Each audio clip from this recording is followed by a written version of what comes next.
Welcome back and happy Thanksgiving. For one nurse, there is so much to be thankful for. She has an incredible story of gratitude and survival. Here's CBS 2's Cindy Hsu. I'm walking the halls of Long Island Jewish Hospital with Rosie Burton. For 27 years, she was an ER nurse here.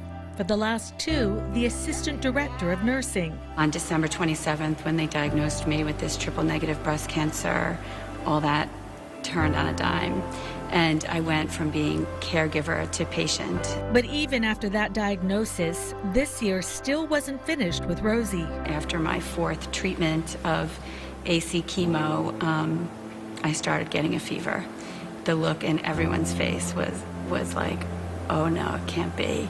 The CAT scan showed I had COVID. Rosie knew herself to be strong and informed medically.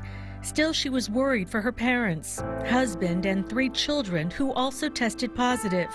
They recovered, but Rosie's journey was still beginning. All my friends and family were worried. They're like, that's it. I don't think she's gonna make it. And I did, and it was a miracle.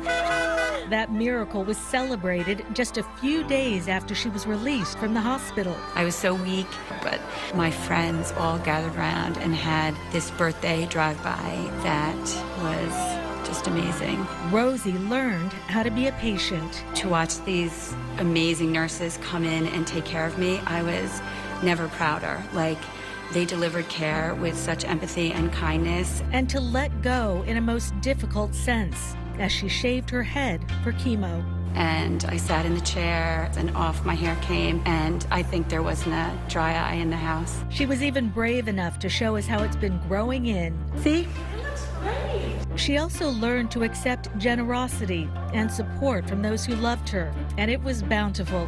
She acknowledged with thank you signs and other acts of kindness.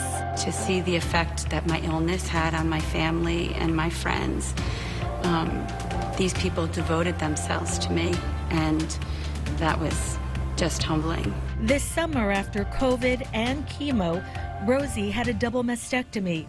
But in true fashion, she was playing tennis a few weeks later, 3 months after her surgery, and 10 months after her journey began. Rosie was back at work. Totally very nervous, like the anticipatory anxiety was through the roof. But I stepped foot in here and it was like almost like I never left. Back helping others at her hospital and beyond. A lot of people look at 2020 and they're like, it's the worst year, it's terrible. I go, you think so? I survived twice. I cheated death, beat death twice. Who gets that opportunity?